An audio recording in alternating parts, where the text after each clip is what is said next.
Hear the yell, back to school, ring the bell, brand new shoes, walking blues, climb the fence, books and pens. I can tell that we are gonna be friends. I can tell that we are gonna be friends. Hello, Hi, what's your name? my name is Felipe Boitard. Where are you from? I'm half French, half Colombian, but born in Montreal, Canada. Okay. What do you study? I'm currently in a dual degree between Sciences Po and HKU, and I'm studying here a Bachelor's of Arts and Science. I think. I think. I don't know the name of the specific bachelor, but it's Bachelor of Arts.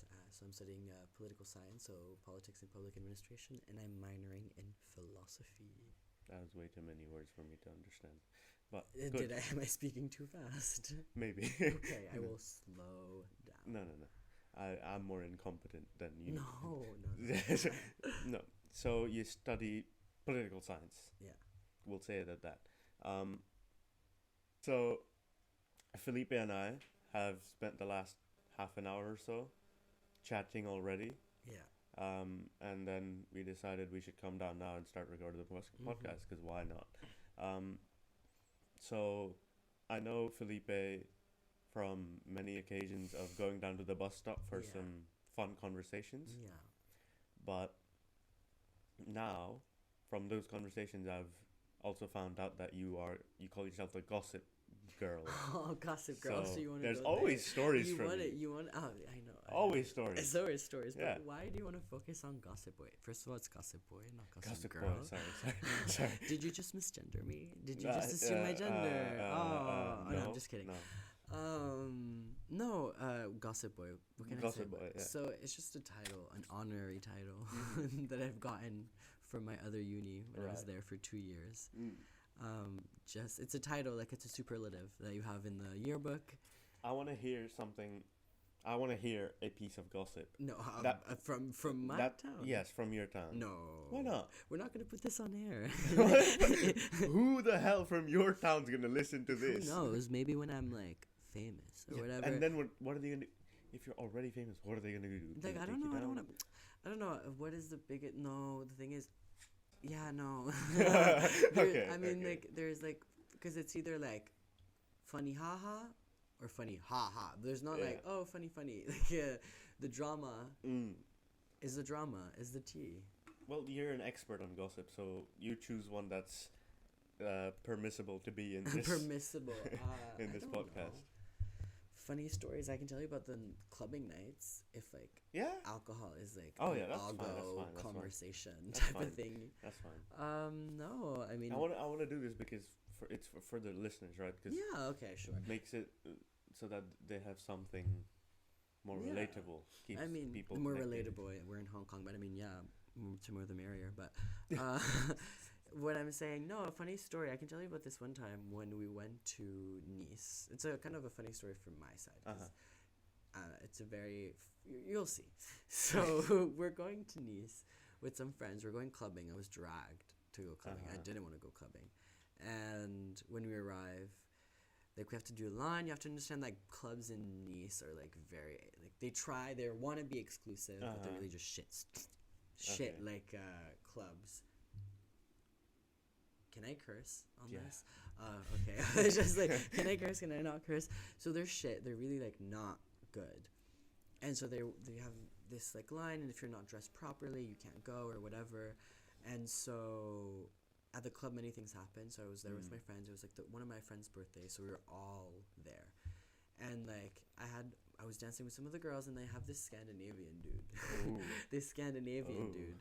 I don't know where he's from, because I don't know. I was maybe not even Scandinavian. I was thinking maybe Estonian. Anyways. Estonian. Where in the world is Estonian? It's in Europe. It's in bordering Russia, I think, if I'm not mistaken. Okay. And it's like where, anyways, moving on. So I think that guy was just like talking to me, but he didn't speak English or French. So he was just like... Is it okay if you move your phone away? No. There's static. Oh, there's static. Because there's magnet behind the phone, you know? Oh, so because you can hear everything. I can hear I get live feedback. ASMR. Yeah. I hear every breath. Oh. Yeah, anyways, so we went to the club, whatever. This guy comes up to me, and he really, He's very focused on the game. yeah. For context to the listener, my roommate's crouching in front of his table to play FIFA. Because we've stolen his chair for our guest. Okay, keep going with your story. My story. No. So basically, I'm there, and the guy comes up to me and he starts talking to me. I can't understand shit because he's just not speaking English or French, and I'm like, okay. The Estonian dude. The Estonian dude. Let's call him the Estonian dude. I do not know what he was saying, and so I'm like, hey, I'm sorry, I can't understand what you're saying. And then and I see like he's like kind of trying to dance with me. And I'm like, oh, okay, I can see where this might be going.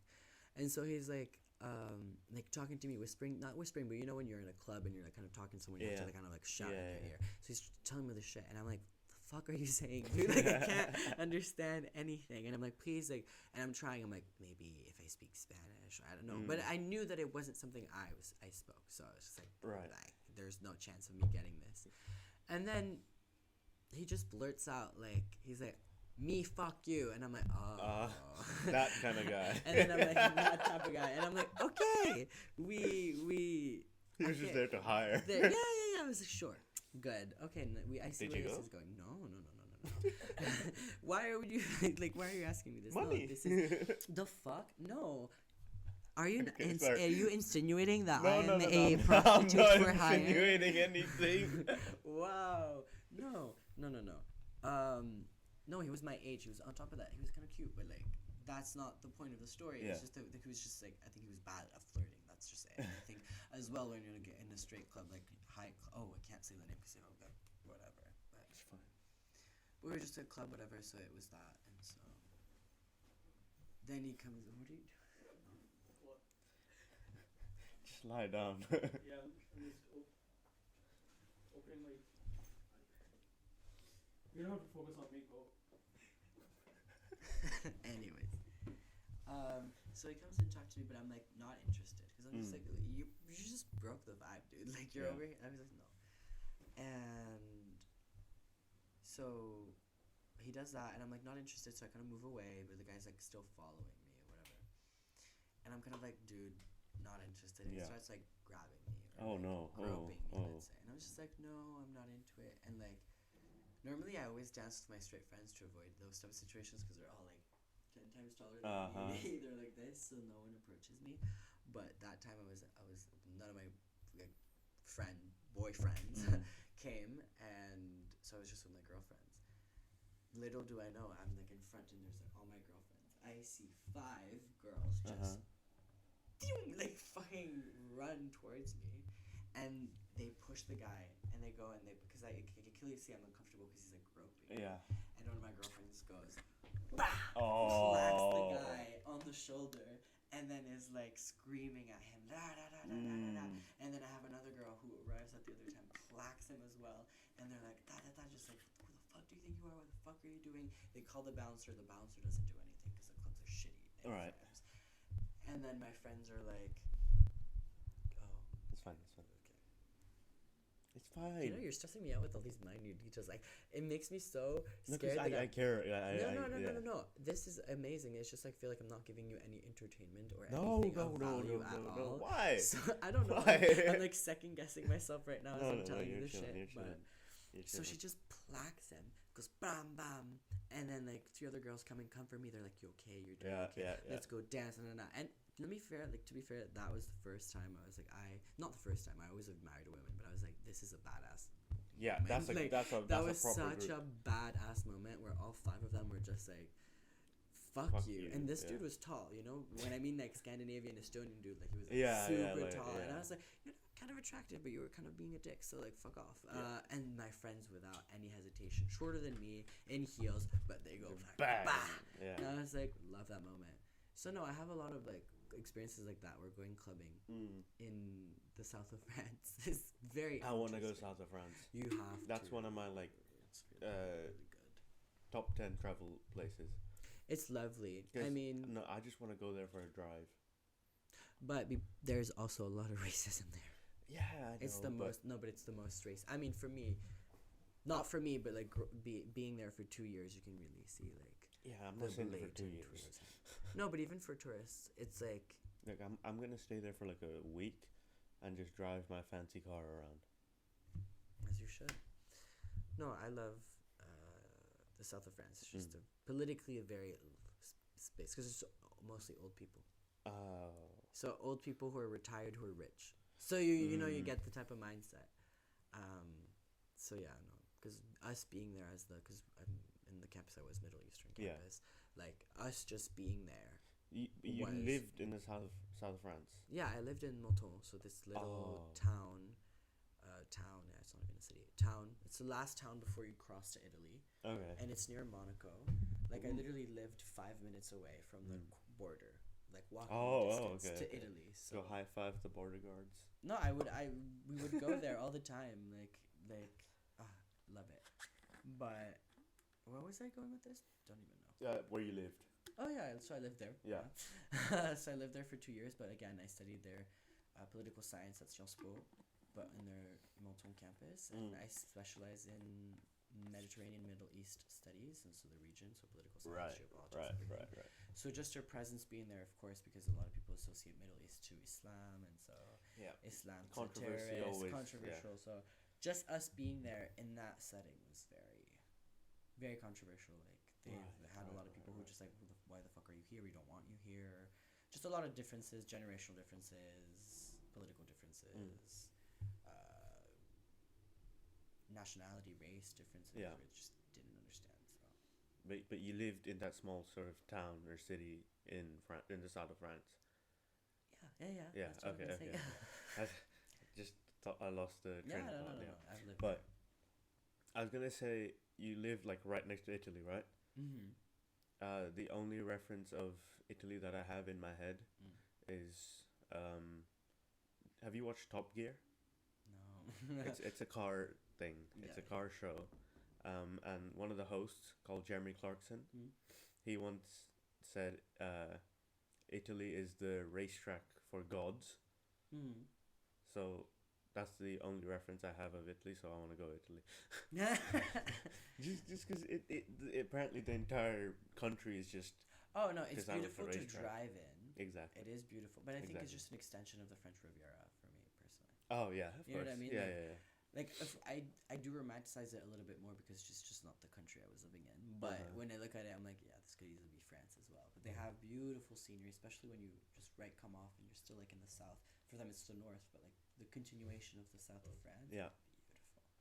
Beautiful. You know, that's where all like the big, like the small little towns that have been like popping up on TikTok, like Cinque Terre and like the stuff like that have been like viral.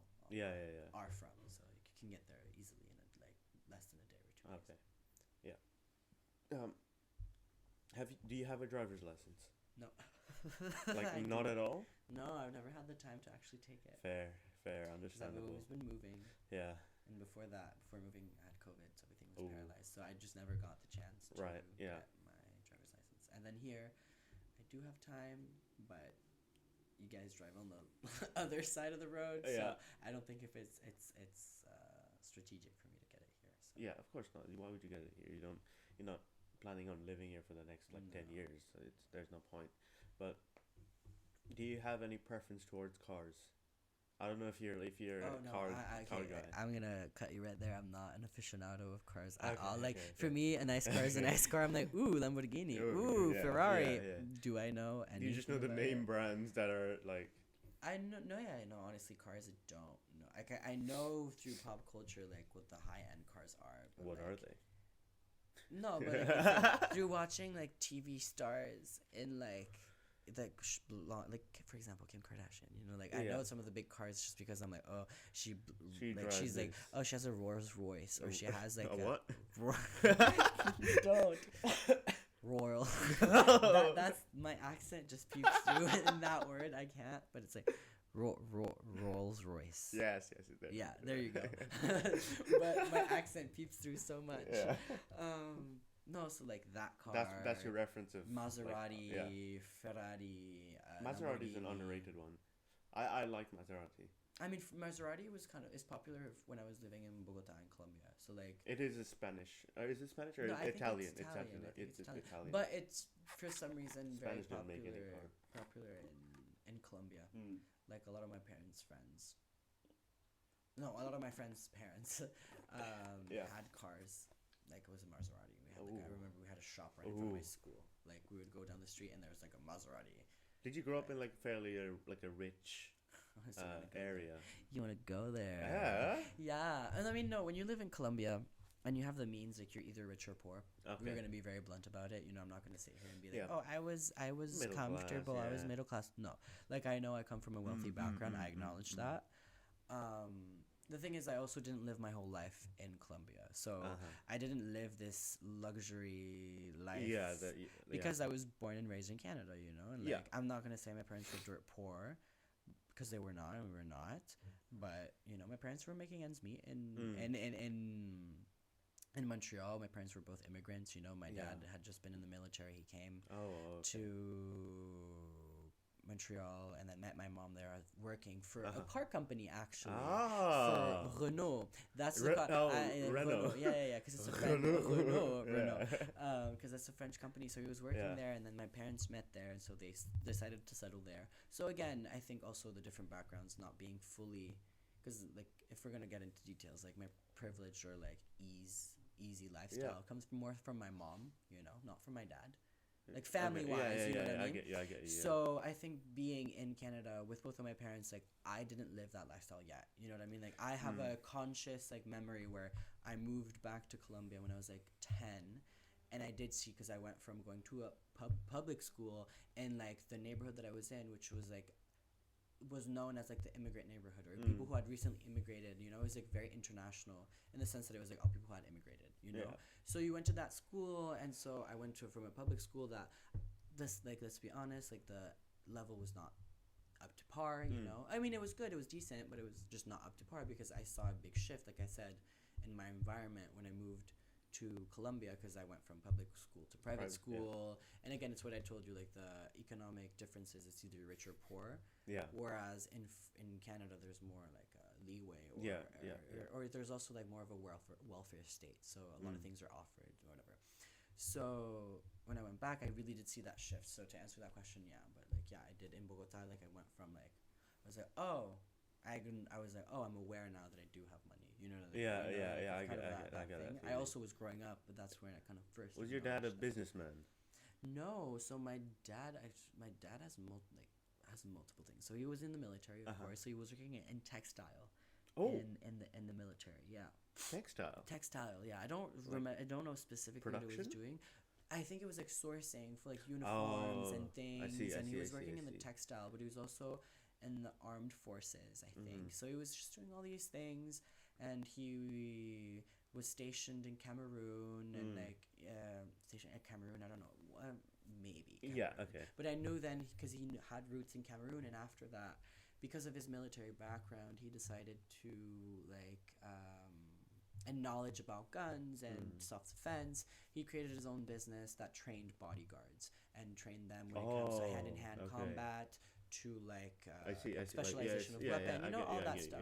So he worked into that, and it was like his own business, and he really brought that up, which I loved. I loved, because it was like my dad was like known as like the guy with the cool guns, and as well like, because they had to do like bodyguard training, sometimes the people that would study in his like little business or whatever, because he would be very hands-on. It wasn't like this huge business, it was like this little business who would train. Some of the people who wanted to be bodyguards as well had to train, and so sometimes they would train with us, and so they would have to like escort us to school. Escort us to school, because that would be a training. And it would be so cool, because I would like come back to school and I'd be like, hey, what's up, like, these are my bodyguards. No, so that was cool. But to answer your question, which is my dad, so my dad did that, and then he went to NYU and got like, but this was when I vividly remember this. I was already like, he was like I was like 7, 8, or 9, and my dad went to get like a master's or like a degree in NYU, because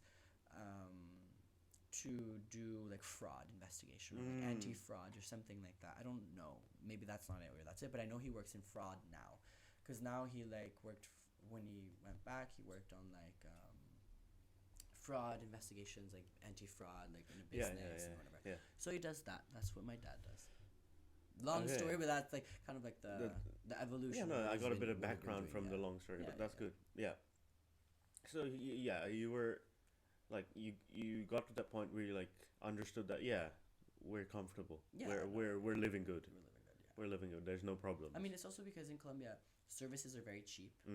Like when you have like products and services, like Yeah. services are like very, very, very cheap. You know, so having a maid or having a driver are things that are seen in other environments such as Canada or the US as like something that very rich people do. But when you think about it in Colombia, like It's even normal. middle class people had a maid. Yeah, You know- we like I think most houses or households in our country have maids. Yeah, They yeah. have to have maids. I mean, it's a global South thing. I think. Yeah. Like you see that, so it's not that. But yeah, but you see, it's going from like a, let's say, very North American lifestyle where it's like very do it by yourself if you are not very rich or not, you know, to like, oh, now I have someone who cooks for me like morning, afternoon, and night, you know, and cleans my room and does my laundry and like does all these things. So of course it was just like, oh, like living into that privileged world, but also not only in my daily life, but with also the people that I was now becoming friends with. Right. You know, because in Colombia, like if you go to a private school, it means you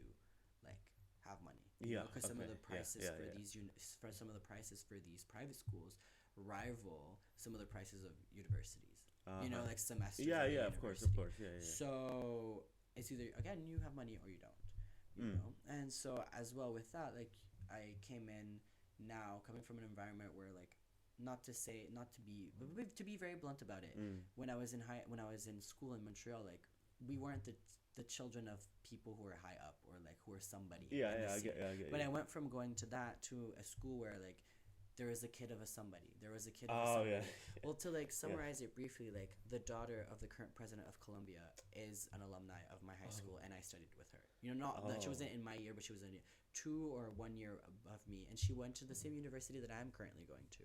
Sciences Po. So you know what I mean? Like I was in that inner circle of like, you know. Right. So you again, saw the progression it of was, like. It was a very big shift from going from 0 to 100 socially, from what I can observe and what I can remember, like dynamics.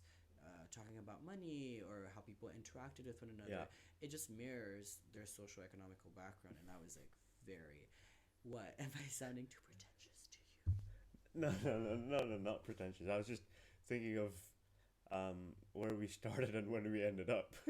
How did we start? We were talking about, I don't know, you said too many things. Where did we start? Yeah, if you need to cut me because I don't want to be overtaking this. No, it's good. I'm not here to tell the stories. I'm here to assist someone tell the stories. Yeah. Because yes, I could tell my stories, but then No, but I want to hear as well. you can. No, you can hear my stories. It's just Okay, I'll hear them off the record then. no, it's fine. I mean, whatever you I'll do. tell but you. I'll anyways. tell you some stories. I don't care. I haven't had much. I don't have as wild stories as you. I didn't move around much. I didn't do anything. No, but you still lived in Hong Kong. Like that, you know, I think you we overestimate it because me myself, I also overestimate like living in Hong Kong. I feel like it's so normal, but when I get back in Lisbon, people are like, "Oh, where do you live?" I'm like, "Yeah, Hong Kong." And they're like, "What? Hong Kong?" So yes, you did live in Hong Kong. That's an exotic place. That's like exotic. I mean, exotic. Okay, my mindset. I lived in South America and Europe and North America. So Asia is exotic for me. I get you. Yeah, no, I didn't move around much. I moved to Hong Kong in 2016. So I've spent like around like half of my life in one country and then the other half in another. So like I'm accustomed to both. And yeah, of course, if I go back to my country, I notice the difference between Hong Kong and my country. My country is just easier to live in. It's just right. Hong Kong is very. Let's not start a I hate Hong Kong rant right now. It's fine. No, one of the previous guests did that. No, I mean I love Hong Kong. I just it's starting a I hate. Yeah, no, it's an acquired taste, and I mean I'm fresh off the boat. I've been here for like what? Fresh off the boat, yeah. I mean I've been here for 4 months. Like in total, thinking about it, like I've been here. That doesn't feel right. I feel like you've been around for Longer? Longer, yeah. I mean, I'm just everywhere. You can't get enough of me.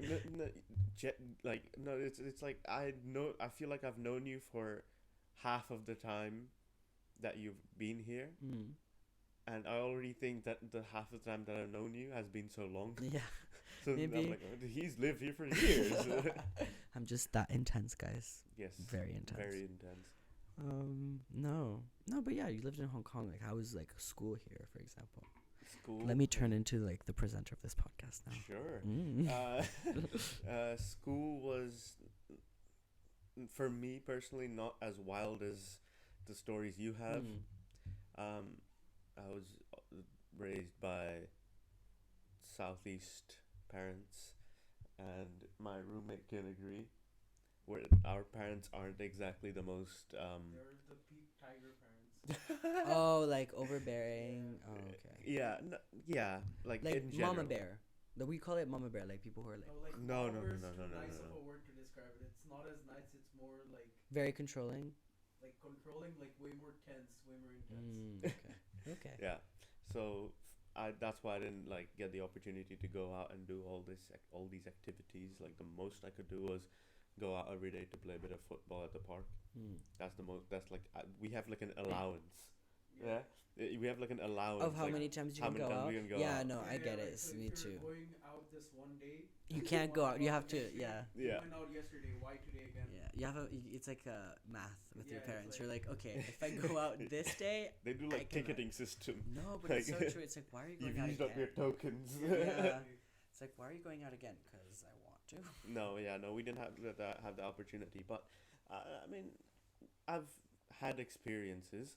I've had I've had experiences that keep me somewhat in line with what other people have experienced at my age. So yeah, and I don't really mind. I don't. That's my school life pretty much. It's not like I was very good at academics. And I'm not good at. I'm not good at. I mean, what do you school. say? You study engineering. No, I'm studying architecture. Yes, you're studying architecture. I've seen you do your maquettes. I am so sorry. I'm just loopy. No. Yeah. I know you study engineering. Here I go. Architecture, because we've talked about it. Yes. I do remember, believe me. Yeah, no, I don't doubt it. Do you have any reference towards architecture? Because you come from a part of that world where Part of that world. architecture is very fancy, or like fancy to me because I like that stuff. Oh, okay. So you're talking you- about like yeah. European. Do you have any reference to architecture? I mean, I do have references. I talk about this because this is all I can talk about. No. So I mean, I have the references.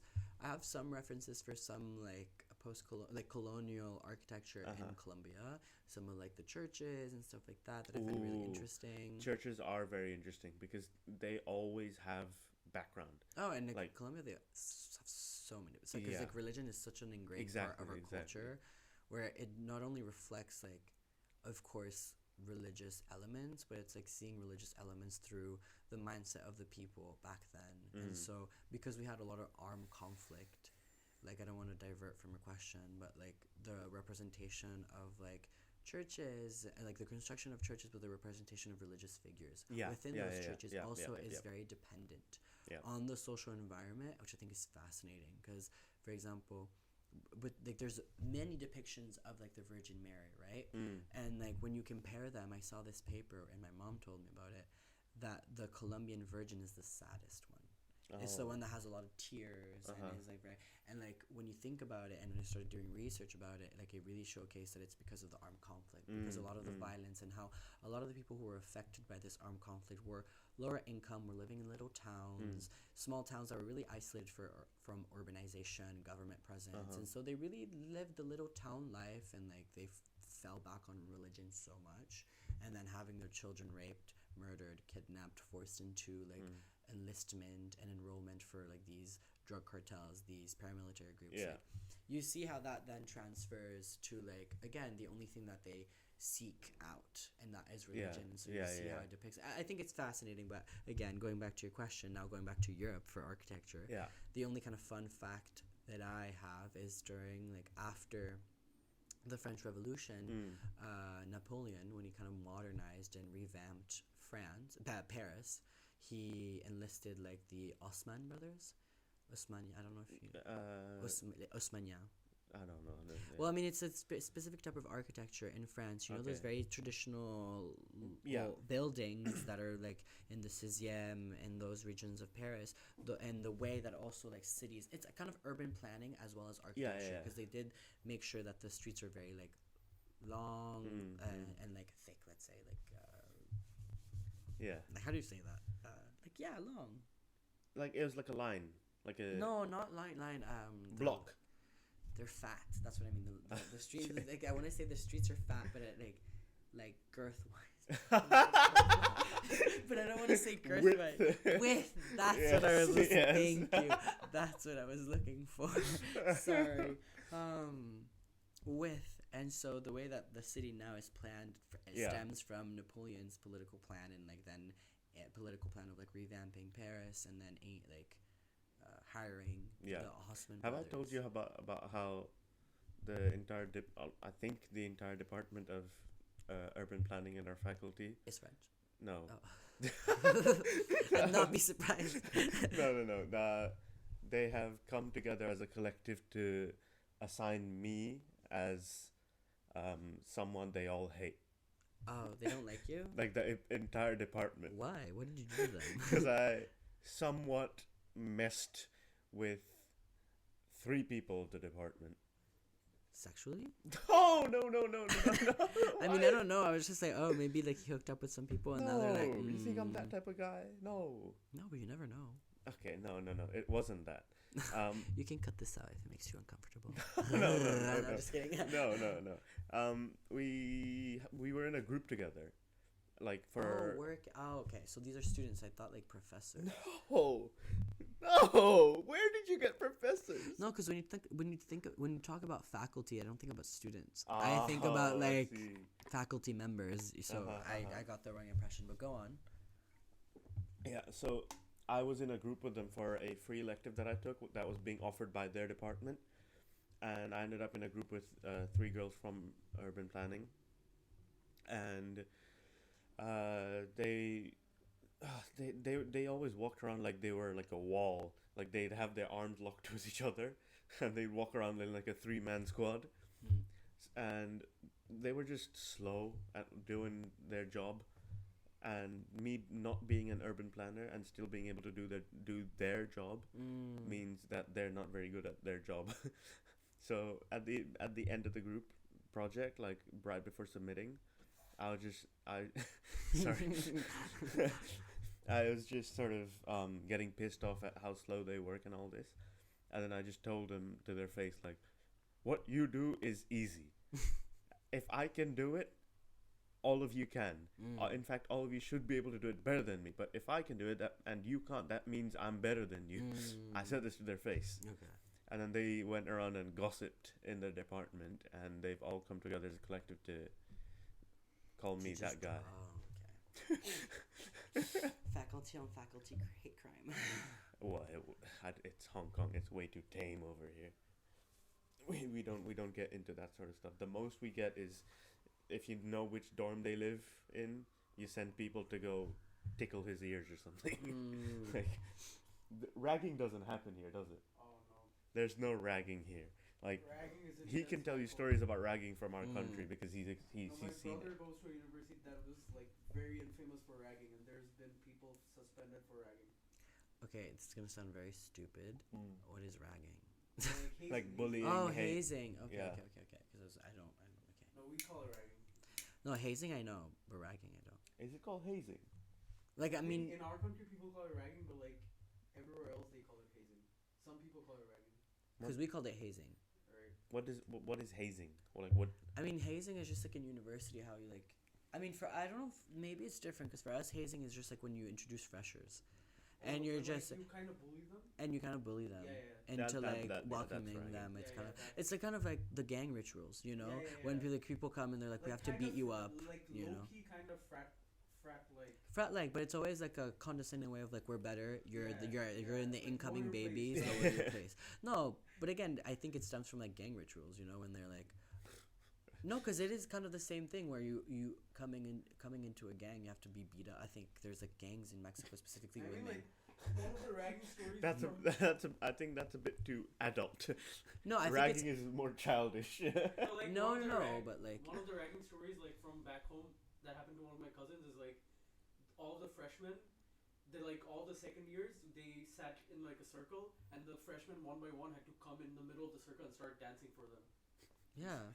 So But it's always like humiliation Yeah. or like, Yeah, but I mean, yeah, but yeah. that's why I link it to the other thing. It's just I feel like it's like every time you come into a group that has like sort of a hierarchy or like a precedent of like who you are when you come in. Yeah. They always have this initiation that is kind of like pejorative, like kind of more negative than positive. It's always like we're gonna humiliate you in some way, shape, or form, even if it's like low key funny. You still have to be ridiculous, you know. Yeah. No, we don't get any ragging. It just, I mean, you don't get anything here in Hong Kong. yeah, we don't get anything here. You in don't Hong get Kong. anything. There's There's no no drama. flavor. There is drama. Just people don't call it out, and then when you call it out, you seem like a crazy person. Me. Yeah. Drama here is just more. It only like circulates around like a small group of people, and if they just know each other, but it just goes through whispers and no one really hears it. I mean, a lot of things go by whispers. You can cut this off, but like, yeah. I know you always go to your mother for advice. Oh, so we're gonna go for the mother. Yeah. Okay. Because you've meant. About your mom issues. No, he doesn't have I don't mommy have issues. mommy issues No, I was at gonna all. say he actually has a great. From what I've heard, you have a great relationship with your parents. I mean, with my mom. Yeah, especially Yeah. your mom, right? So, Do you yeah. want me to elaborate on that? Yeah, no, I just want to know what kind of advice she gives, because you live in Hong Kong, you just call her up, you're like, I need help with something. I'll be honest with you. Like, my relationship with my mom is more of a friend kind of relationship. Oh, that's nice. You know, like That's like- lucky. what? That's that like? lucky. No, I mean, the thing is, it's now that we're adult. Mm. Now that I'm an adult, and now that I think she's seeing that We're I the moved same on. age, bro. Huh? We're the same age. Yeah, no, yeah, different moms. Like, I don't think we should be comparing. But Yeah. the thing is, like, no, because I also like my mom wasn't an easy mom. You know, either. Yeah, like, no. I don't like as much as we're friends now because I'm an adult and I understand things and we can like we can see each other as equals. But when I was growing up, and even today, she's still like, I'm your mother. I know better than you. Shut up. You yeah, know. yeah, So yeah. she's still a She'll Latin always mom. be She's still a Latin mom, and she still gets on my case a lot. You know, she's just more chill about it. Like, she will Okay. like curse me out, but then we'll be like fine about it. You know, there's not the go to your room, you can't go out. You know what I mean? Like, there's less of that Yeah. control. So she will still do the remarks. She will still go off on me, but there's not that control anymore. Yeah. But beforehand, she was control. I had a Latin mom. You can't go out on certain days. You don't drink. You know, all those things. Like, very much that. But I also feel like I was a good student when I started going out. Oh. So Like they didn't interfere. no, I was a student. I was a good student while going out, and so my mom, in her reasoning, she did tell me that once. She was just like, "Well, you're doing so good at school that I don't see a reason I don't care. Like. to be like, oh no, you're not gonna go out." Yeah. You know what I mean? So she did tell me that. She was just like, "I mean, you're performing at school excellently. Hmm. Why would I? You know what I mean? Like, you're just going out with your friends. Like, why would I be saying no? Yeah, You know." like- So she would just let me go out, and then. No, but we've had some rough patches. I feel like because we're so close at the same time, we irritate each other very much. You know, that's the thing is I'm like, yeah, we love each other, but sometimes she gets on my nerves. Uh-huh. Like, and I get on her nerves. But no, like a very good advice. I think just be honest. I mean, I also feel like with parents, like personally, I also don't share everything with my mom either. Oh, yeah. You know what I Oh, mean? Yeah, Like, of course, she's your mother. she's Out of my respect. mom out of respect, but also because that's also the thing that I feel a lot of people do that I admire, but at the same time I'm like, if you know better, do better. Like, I know my mom won't react to certain things that I do positively, Yeah. so will I make the effort in sharing those I things get with you, her? I get you. No, but when It's I hear more people, beneficial just not to bring it up. yeah, exactly, I'm like, why would I like why make it hard for myself when I can make it easy and just not talk about these things? You know what I mean? And these are not like serious things either. These are just things that I know if my mom knew I was doing or I did or Yeah. whatever, she'd be like on my case about, but like very, very negatively. So again, I feel like also having a smart relationship with your parents is something that is important. I always feel like people are very emotional and very vulnerable with their parents, which I love.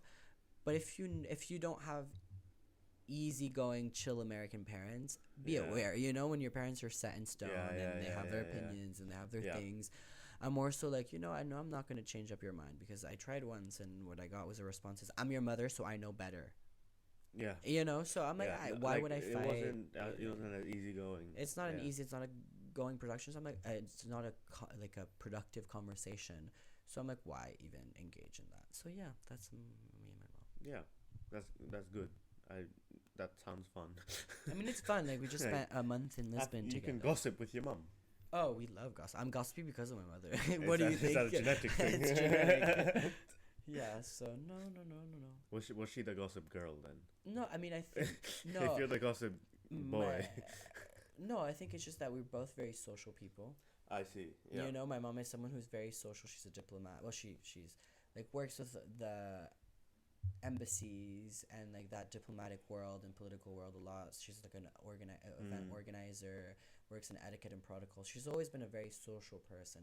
Always like doing get-togethers and big dinners at my house and hosting and going to parties and going to events and having so many friends that I feel like I have, by being raised by her, like encompassed so much of her, where like my friends, when we were in Lisbon, actually this break, my best friend from university met my mom for the first time, which was so cute, because it was like, the first university friend that my mom got to meet ever. So I was like so excited. My friend turns to me and she said, and because my mom asked her, does Felipe look like me or whatever? And of course, mother questions. And my friend says, well, you know that he doesn't look like you, because I don't look like my mother at all. All right. But she said something that traumatized me, no.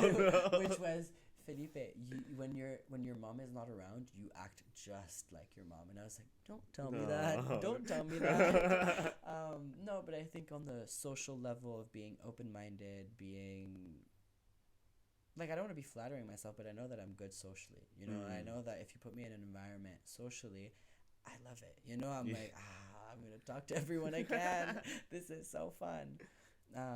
And I think that I've definitely inherited that, or like I've been taught that by my mom. By your mother, yeah. Because she's someone who's, again, does that as well. You picked up more from her.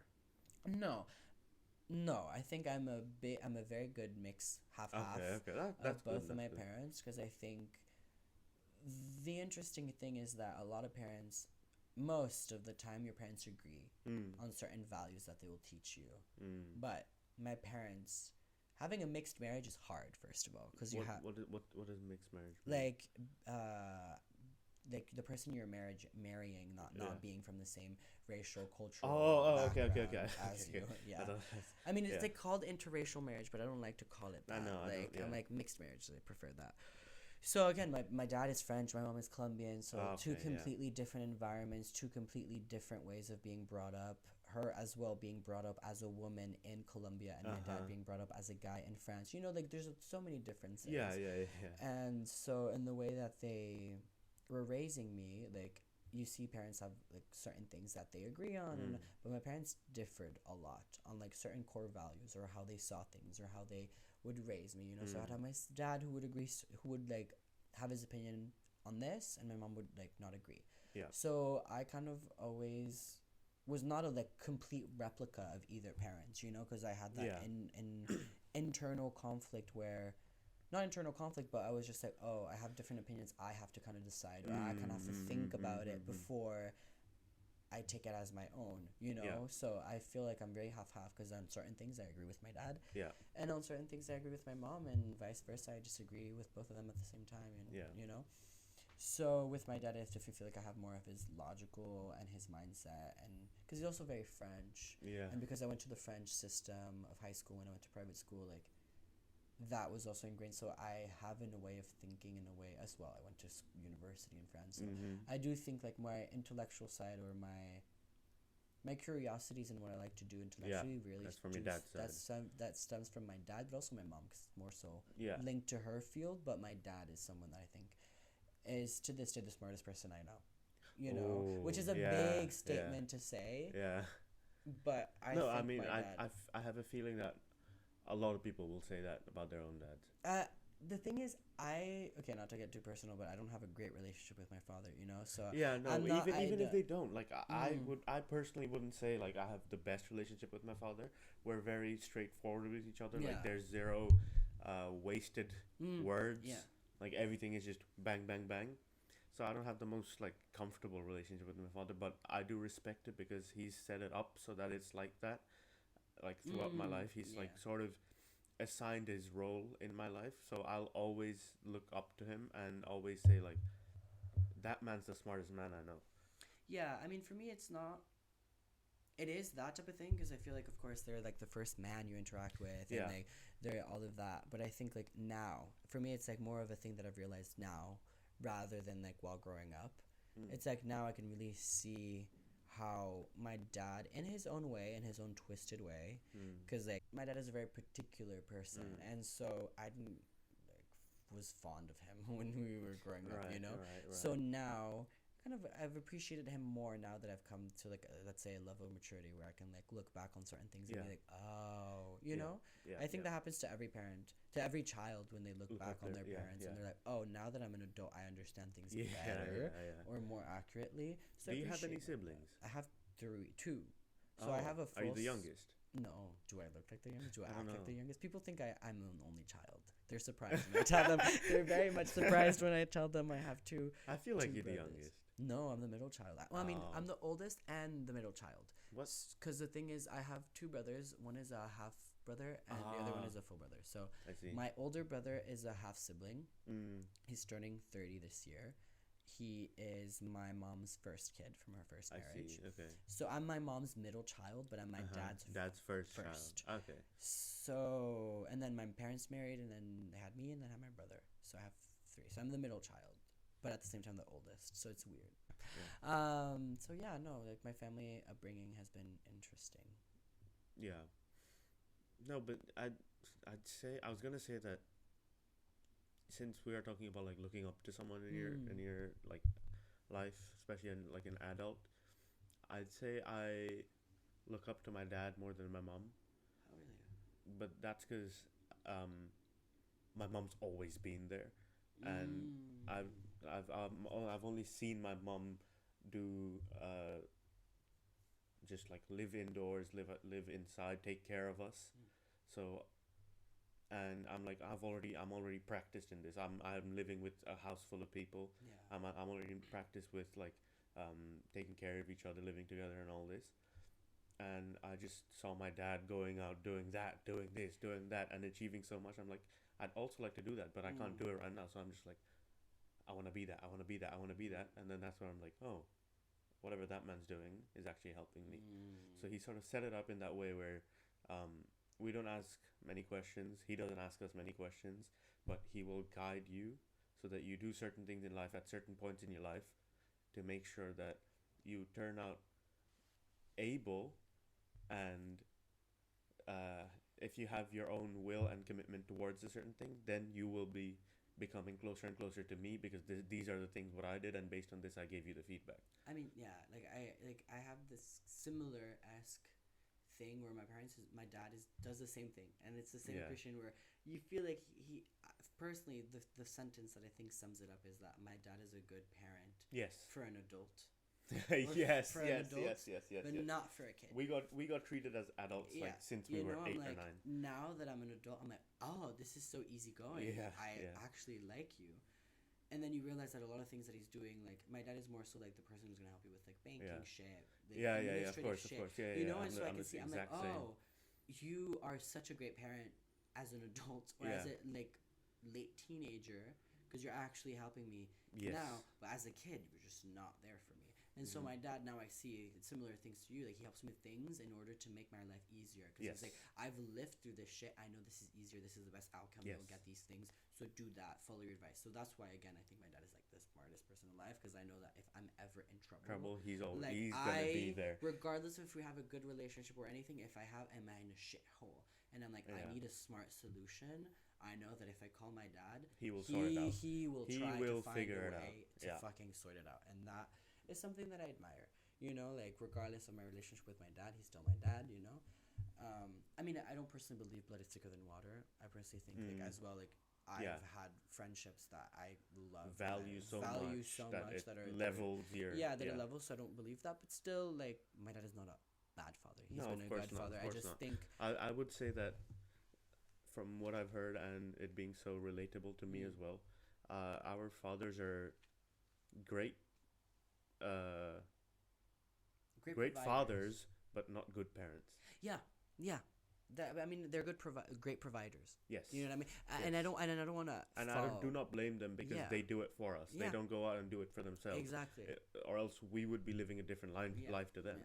But they yes. go out struggle for us. Mhm. So why would we judge? Exactly. parenthood. Yeah. So that's the thing with my dad. But the thing is, one thing I question, Go like on. every time this topic comes up, a bit more into my familial history. Before I was born, I'm the second. I'm the middle child. Okay. But before I was born, my parents and my family live. Like when I say my parents, like my dad's like 2 or 3 siblings Mm. and one of my mom's siblings. They used to all live together with us, in the city because that's where like there's a clear like disparity between the village and the city, Mhm. and they all wanted to come to the city and study and education and whatnot, so they all lived with us in the city, and I wasn't even born then. So when I think about it, his siblings are like very very small. Like at that time, like there was like a 7-year-old, an 8-year-old, and an 11-year-old. So I just think like, if you've already lived that life, how have you not learned from what they did at that age and then applied it to me? But then I realized that my so-called uncles and aunts, they're still children. Yeah. Like, they just refuse to grow up. Yeah. But yeah, I feel like that's where my dad's like, okay, you know what? I'm not gonna mess my time with these kids. Mhm. Just let them grow up. Yeah. No. I agree. Like, I think parenting is hard, and I think you realize it the more and more you as yourself become an adult. Because I'm like, because the thing is, I also feel like I'm like, oh, my mom had me when she was 28, and she had my brother when she was 20.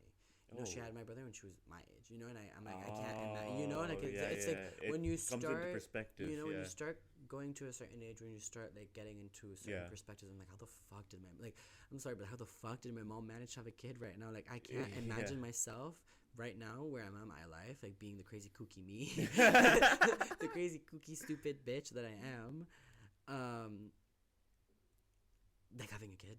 You know what I mean? Like, I'm like, it's quite that, wild. It's very wild. I mean, it's also a different time, different culture, Latin American culture. So I get it, but still, you know, I'm like, age wise, she was my age when she had my older brother, you know, and then like, I still can't envision myself in 8 years, because you know, that's another thing. This is like in 8 years, I would technically be having me, you know what I mean? I'm like, when I'm 28, I do not envision myself having a kid. Exactly. You know? Like when I said like my uncles and aunts, they used to live with us, like when I was born, they were around like 9-10 years old.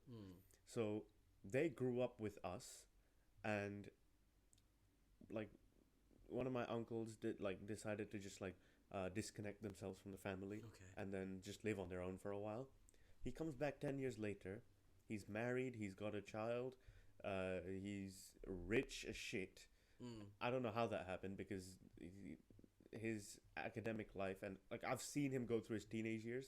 So I've seen him do all the stupid shit that he did, and based on what that was, I didn't think he'd be that rich. So I was just, but I'm like, he's only like 10 years older than me. I simply cannot imagine myself being what he is in 10 years, because I feel like in the 10 years that I've already lived so far, I've done fuck all. So what the fuck am I gonna do? Like, coming 10 years. I get it. I mean, that's the. This is like the peak hit of the quarter life crisis. No, for I mean, me. for me, like it is. So I'm like, fuck. I can't even get, you know, like it's like, of course, no, we're young, but we're still like getting to the point where like, okay, we're gonna have to start adulting for real. Yeah, and I'm like, adulting. That's a good word. I am not ready. No. Because I'm like, no, it's crazy. But I also feel like those are generational differences as well. Because I feel like we are gonna have kids later than like previous generations. Don't you feel that? Yeah, no, yeah, of course. Like I personally, I'm like, well, That's also like a statistic, right? Yeah, Like no, now that people are getting more educated, Yeah. they're getting more like certified and all this. Like they have verification of doing something good in life. They understand that for you to do that good, you need to have less distractions, which is marry later. Yeah. Like, I don't want to say marriage is a distraction. I just want to say that it's another thing in It's your a life compromise. that will compromise what you're currently working on. And compromise isn't always bad. No, it doesn't. It isn't always bad, but I just feel like I am now pushing that compromise farther and farther away. Yeah. As I grow older, because I'm like, look, I personally don't want to mingle my 20s with any marriage, any kids. Like, marriage maybe late 20s, Late if 20s, something, but kids that's a is bit, early 30s or even mid 30s. No, I mean no, because the thing is, you also then think I don't want to be raising a kid when I'm old. You know, so it's that there's a balance. There's a balance where you have balance. to find that sweet spot of like, I still want to, you know, because I have some, because also in France, like men have children old, like very old, but with younger women. And so that's the case. That's not my. Well, I mean, it is my case, but not that like in that exaggerated sense. Because my mom is 9 years younger than my dad. I mean, it is. It's kind of a 9-year age difference. But I have some friends who like their parents have passed away because they're like 74 when they had them, you know, and so by the time they're like 80, you know. But that was a specific case because it was done like by in vitro and stuff like that. But still, I'm like, I do not want to be having a child. Yeah, you have to find that balance. I think cap 40. 40, yeah, no, yeah, like because I feel like like cap is, I'd say, ideal is around 35. Because mid 30s for me. Yeah. Is like good. At that point, if you've worked hard enough, you'll reach a certain like status, certain like value to your life, and it'd be comfortable for you to raise a kid. Yeah, but Especially if you're like the single provider of the family. Yeah. Then there's more pressure on you, right? So if you've achieved enough and have enough at that stage of your life by like mid 30s to late 40s, late 30s, that's when you should when I would have a kid. I mean, the thing is, I think that, but then I think about how, like, my relation... I mean, there's a lot of other factors to come in play, but the relationship I have with my dad and my mom also is from age. Like, my mom is, like, she's turning 50 this year, you know? Wow, okay. You know, so, like, I'm also, like, that's super cool as well, to have a parent that's, like, young, because she still has, like, you know, she wanted to go to clubs with me. But I also feel like age is not a limit as well. Like, let's not be ageist, like, as well. But I do feel like even your body, you know, my dad is turning 60 in 2 years, you know, for me it's like, you know, and I can see as well, it's also seeing your parents age, which is hard for me, is seeing my dad like age, you know, because especially your dad, when you see him. My and my sister dad, cried her eyes out when one of my aunt like mentioned that our dad is getting old in front of her. And she's like, I don't want to hear that. I can never accept that. And she's just bawling. But for me, it's like seeing them, because I hadn't seen my dad in 2 years before I saw him this summer, and it was like seeing how physically he has changed. You know, like how he now has a full head of white hair, and how he's like lost a lot of weight, and he's not as buff as he used to be. And it's all these things, and it's like, oh shit. Like personally, I'm like, it hits you. It hits me. I was like, oh shit, you know. And I say I had that phase in my life, when I like early on moving into Hong Kong. Like I saw that my dad was like just getting tired, like he was getting exhausted, and that time I barely like saw him, like once or twice a year, and that happened for the next 4 or 5 years. Like just maybe I see him once, twice, 3 times a year, because business he does in Bangladesh, so he lives there. So from that I just can't see him as I have to leave in 5 minutes. Okay, that's fine. No, but I liked doing this podcast. I really did. No, I really enjoyed it. But it's good. I that's the one reason like I really wanted you to be on the podcast, because you always have stories to tell, and there's stories that like I mean, I would love to It's tell so more relatable. X-rated stories, but this is a friendly podcast. But go on. I'm sorry. we're actually thinking of opening another podcast, but a personal one. Honestly, like that was just what I was gonna say. Yeah, we're gonna call it Only Chums. Only chums. No, but like I was gonna tell you because like I want to do a podcast with you. Oh, I would like. I think it'd be co-host. I found a co-host. No, but like, cause I love doing podcasts, and I Yes. feel like it's such. Again, like storytelling. When somebody, like you said, when somebody tells stories, you get to know more about that person. Yes, of course. And not only in the topic of the stories, but also in the way that they tell the story, in the way that they approach the story, and the way they also think about the story. You know, because most of the things are things that were in the past, and so yeah, you get to see how they're reflected on Yeah, certain events. yeah. So I think it's an amazing way of storytelling that is very Yes. personal. You know, you Yes. get it's like a personal storytelling. It's Uh-huh. opening your book. So I am leaving this as an open invitation, but I personally would love to do a podcast, and I think maybe like having just a third person, or like Yeah. also maybe just Yeah. like having a topic that we just can talk about a discussing it. topic. Yes, yes, yes. No, yes. I personally, Do you watch many podcasts? I mean, I watch a French podcast. I watch a lot Okay. of French podcasts, but you need to see the Netflix TV show Midnight Gospel. Midnight Gospel. Yes. I've heard this name from somewhere. I've been mentioning it lately. Oh. I've been mentioning because it's so good. Because it's like, I personally see it as. Did you tell Riva to watch it? Yes. Oh, I was there. Yeah, that's where I heard it. It's from you. Because It's from you. Yeah. it's like I told you, it's like as if two people, like it's like two people talking, but they illustrate. It's like this weird thing where it's a podcast because they're talking about such deep shit that you're like, this is not like a TV show, but they animate it and they create it in a way that it's like a storyline. But you get it's all the format is always the main protagonist engaging with a person from another universe because it's like weird shit Oh, I see. from I another see. universe. So it's like literally like the format of a podcast, but then they animate it, and it's like they'll be talking about death, but it's like the main character is talking to a little bunny, and the bunny is talking about death while he's showing some his universe, and like they're trying like watch it. But I want to do not something like that, but like something where we're just talking about a subject. Yeah, you no, know, whether yeah, it be I get you. death or whether it be like.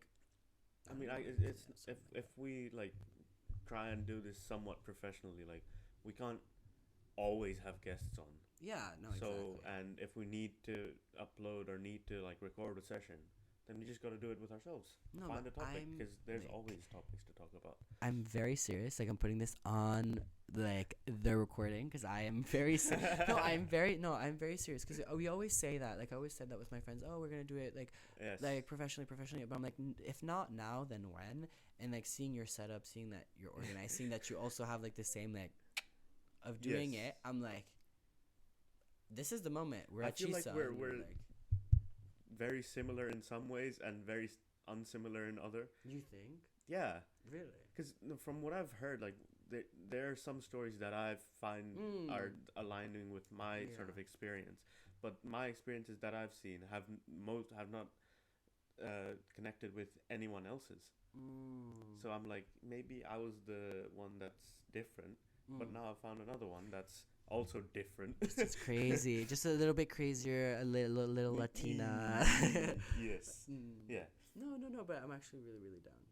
No, yeah, And thank you for having me on your podcast. of course, of course. Are you staying here next time? Yeah. Okay. I mean, inshallah, let's hope for readmission. Ooh, yeah, yeah, Let's yeah, hope yeah. for readmission, but No, you'll get it. You'll I'll get it. But yeah. Maybe I'm Um, doing chi-chums. I'll be yeah. like, oh, I did chi-chums. Look at my look at my episode. Yeah. Please let me Go be advertise it. readmitted. Please let me be readmitted. Just at the end. Just be like, Miss Flora, please readmit me. I love you so much. No, cut that out. You could say an official one. Okay, official. Miss Flora. Miss Flora, right? Miss Flora, I appreciate all the work you've done for us here at Chisan as well as in the HKU library. So please readmit me again. Perfect. Thank you very much, Felipe, for Thank being on you. the podcast. It was lovely hearing all your stories. It's like, I hope I didn't bore you guys. no, well, you didn't bore me and whoever watches it. I mean, it's probably gonna be most of your friends if you go around advertising. Yeah, that's true. But I mean, I will probably like if you should make an Instagram. We'll get there. We'll get there. I'm still not that. Look at me trying to. Yeah. No, because if you have an I think Instagram. Brian, like the last Yeah. post, used to like make them send out emails every time a new episode was released. No, but I Nah, think if you that's do an the- Instagram, the thing is, if you interview your friends, Yeah. if you have an Instagram, you just do like a little like post, Yeah. and then for sure, out of ego, someone will repost it on their story, Yes. and they'll be like, "Oh, I have this podcast," and if you do it with enough people who by themselves or like repost it, you'll have their friends listen, and then they'll be intrigued, and then you get the ball rolling. So like, I definitely think that creating an Instagram account would not be not beneficial. It would be positive. But anyways, we have to. Yeah. Okay. No, thank you for the advice on the podcast, and Thank you. go tell all your friends so that I can have them on this podcast as well. Yes, of course. The official send off. Okay, thank you so Thank much. you.